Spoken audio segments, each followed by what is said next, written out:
Crafty friends, Christina here from Sunny Day Memories. Today I'm going to be showing you how to create this card. Specifically, I'm going to be showing you how to add this texture here in the background. This month we are working with different ways to use our new shimmer brushes. If you haven't seen them yet, this is what they look like. This is the Peaceful Pine. We have them in all 5 new in colors, and it's sort of like just a glitter painter. It gives a little bit of color and then a lot of sparkle to it. It's acid free, so you could use it in your scrapbook if you wanted to. But like I said, I'm going to be showing you a different way to use it. Normally you'd use it to just color in something, but we're going to add this texture here, and you can see it also has that glitter here, like that hopefully is showing up really well there. And so it just adds a nice touch. It's a nice background. So let's go ahead and get started. So normally what you would do is you'd always want to store this vertically so that it doesn't leak. So you can see here I had it horizontal, but that was just for a few moments here. It has a little push part here that you're going to go ahead and push to get the liquid to start coming to the tip. You're already going to have liquid in the tip of it when you've already opened it and started using it. So likely you're not going to need to push to get more fluid to come out for a while. But for this particular technique, we're going to want to push and get a bunch out. And so I'm using my glass mat as a surface to go ahead and work on. And so you can see here, or maybe you can't, but I am actually pushing a lot of times. Normally you would not want to do that because look at how this is pooling up. But we want it to pool up because we want to have lots of fluid to work with. But obviously you would not want this much fluid on your project that you're working on. So I'm going to go ahead and put the cap on, and I'm going to store that vertically. And I'm going to grab some painter's tape here. You want to use painter's tape because it's not going to have as much tack to it, so it's not going to rip your paper when we do this. And then I am working with a piece of our basic white. It's 2 7/8 wide by 5.5 inches tall. And what we're going to do is we're going to use this painter's tape, sort of like a stamp image. We're going to go ahead and I'm going to pull off a strip that is a little bit longer than the width of the paper that you're working with. And then I'm going to go ahead and basically kind of ink it up. I'm just going to go ahead and tap it into the all this fluid that I put on here. See how I've gathered a bunch of that on there. And I'm kind of, how I did it is I kind of did it like stripes. So I'm going to go ahead and put it on here, and then I'm going to kind of rub it. And then I'm going to gently peel it up. And hopefully I don't stick it down too much here because, there we go. It may rip. I had it rip just a little bit on the edge of my sample, but I did not have it rip in any other spots, especially after it gets this liquid on it. So then you're just going to go ahead and get some more on there.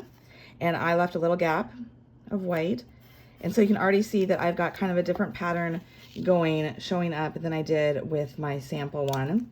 So you're going to get different one each time. It's a very organic process. I'm going to go ahead and grab my shimmer brush again, and I'm going to add some more to my little pool here. And you can add some water to it. That was what I was going to tell you at the end, is that when I got done with my sample, after I tried it out, I had a bunch still left on my glass mat here, and I didn't want it to go to waste, right? So I added some water to it, and it became kind of more of a color wash to it, which is a fun effect as well. So you could do that if you don't want it to be as bold as this is, but I like that this has a nice bold look to it, and you really get that texture coming through. And so I'm going to continue doing this to finish up this paper. All right, so I went ahead and finished that up. I could add more to make it more like a real stripe. I was just kind of using that kind of as a formation to kind of help guide me when I was doing it with the tape. You could do it just very organically, a little bit here, a little bit there, however you want to do it. And then I wanted to bring in my piece here that I was talking about. So you can see kind of it's a little bit more color washed. What I did is I just sprayed my remaining here. And I can actually, I'll grab a water bottle here and do this. I have a little bit of white still left on my scratch paper here. And then I just did the same process as I went ahead and I gathered up, and you can see it's a lot more watery. And so it's going to have a different look to it. It's not going to have that very bold look to it. It's going to look like you've like watercolor painted it, and it's kind of just pooled up there, and you get darker pieces, darker portions. Still a very fun effect. So you can get kind of 2 different effects with the same technique of using the painter's tape. Okay, since I was working with texture and I really wanted to bring in that texture with that painter's tape and the shimmer brush, I also decided to scissor distress the edges of my paper. You can see how like all those paper fibers are now all roughed up, and so all you do is open up your scissors wide and just rub it along your paper. You can do it as light or as heavy-handed as you want. That way you can control how much of those paper fibers are kind of how fuzzy you get it to be, I guess is a good way to describe it. So let's go ahead and start putting together this card. So this looks like a standard card that you would just open normally, but it's actually opened here in the center. So it's a fun, kind of a fun fold to it. So we've got this piece here. So we're gonna go ahead and, so the base of it is actually just half of a normal card. It is 4 1/4 by 5 1/2, and that's Peaceful Pine.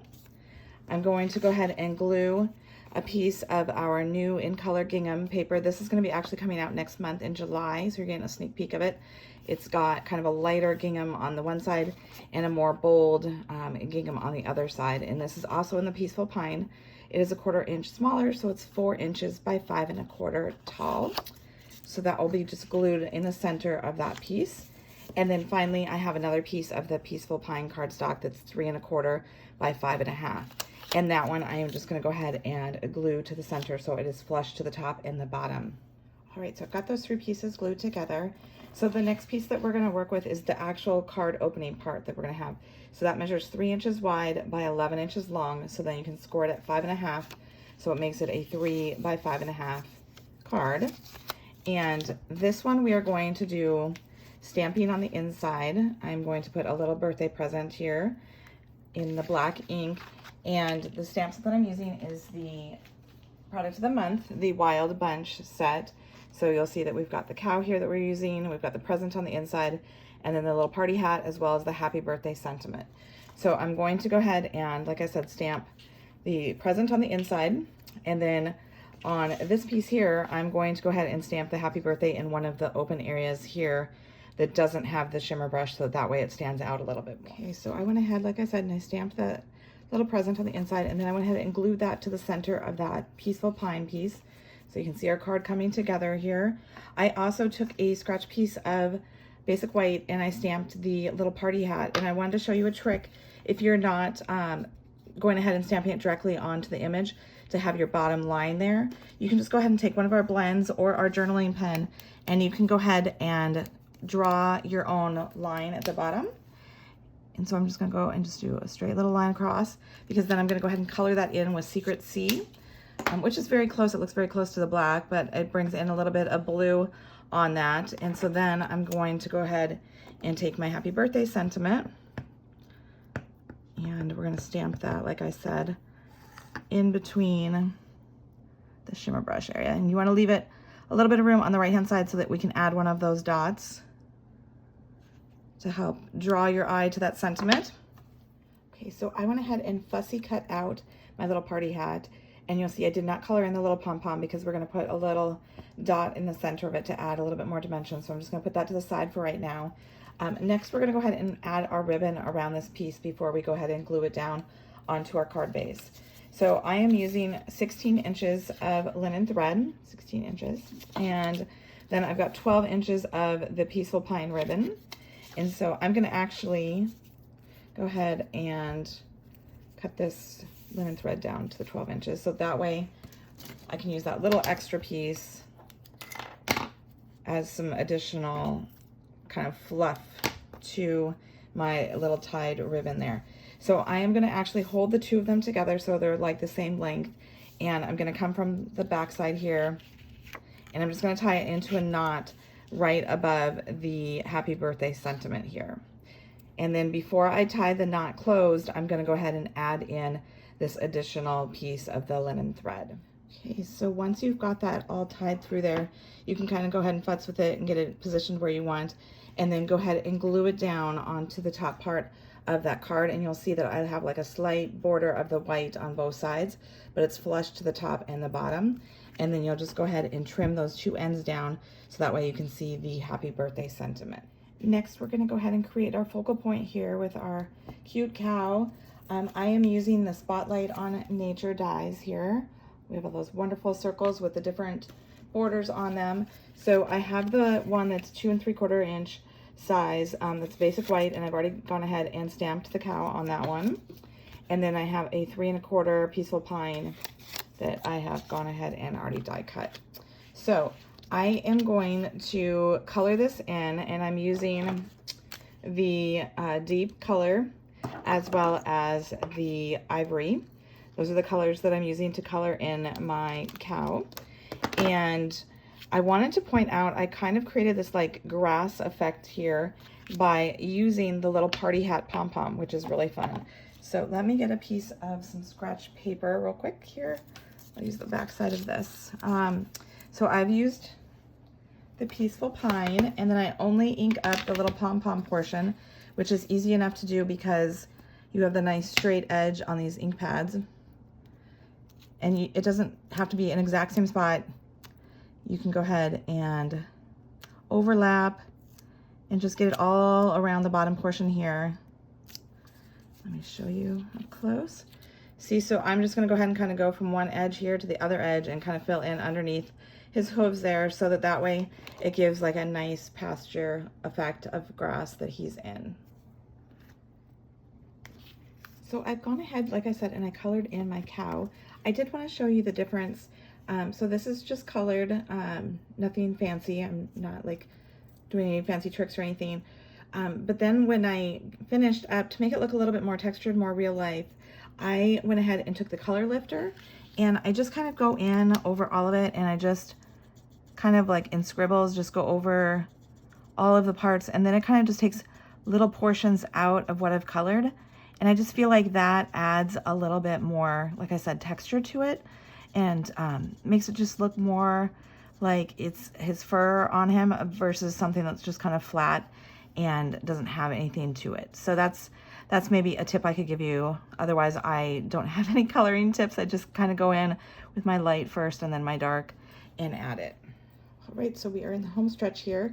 One thing I forgot to mention to you, as I used our new white gel pen to add to his eyes, I just feel like it adds another little nice detail that just looks a little bit more realistic and not as flat as just having the black eyes. So then I've added 2 of our mini dimensionals behind the party hat so that we can go ahead and put his party hat on him. And then I went ahead and put mine kind of at an angle on him there and kind of just covered up those 2 little pieces of fur that are flying there.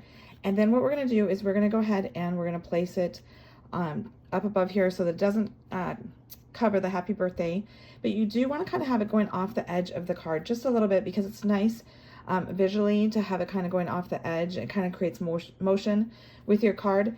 When you just kind of have it on there, it looks fine, but I think it just, when you just add it just a little bit like that, it just adds that nice visual interest, and it keeps your eye kind of moving in this area here where you're seeing the circle, the sentiment, and then the little knotted ribbon there. So we're gonna go ahead and we're gonna put the dimensionals behind, and we're only gonna put it on like about 3/4 of this because the edge right is going off the card, and we don't want it to be sticking to anything.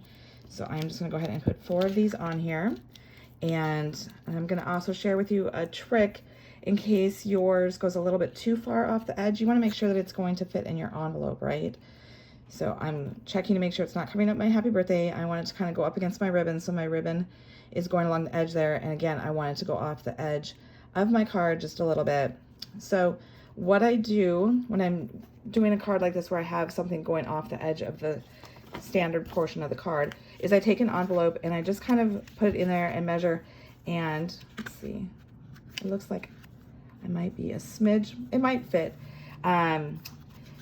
What you can do though, if it doesn't fit, is I had added this nice border here on the edge. You could go ahead and put this in your paper trimmer, and then I will take it up to that very edge of that gray color. So it's just like the tiniest amount of paper that you can go ahead and trim off, and just go down, and you can see it's just like such a sliver, such a tiny sliver. And it still looks pretty balanced with your border, and then you know that you can go ahead and get it to fit into your envelope. Okay, so that's a trick that hopefully helps you if you're doing that and it gets just a little too big. There's a way to fix that. Okay, so our final thing we need to do is add our little dots here. So I'm going to use the Secret C ones, and I'm going to add one to the center of his hat, just like I said I was going to do, the little pom-pom there. And then I'm going to add one on either side of the happy birthday so that your eye is drawn even more to that sentiment. There we go. So there you have it, a fun way to add texture and use those shimmer brushes in a different way than you might have thought, because you're taking some painter's tape with it and adding that nice texture. And like you can see here, it does look a little bit different with each of these two that I've created. The texture is still there, just slightly different. And like I said, you can still preserve any leftover by adding water to it and then adding that to your paper for another fun look. So I hope you've enjoyed it. Be sure to share your take on this in our Crafty Copycat Creations Facebook group. We would love to see it. And until next time, stay crafty.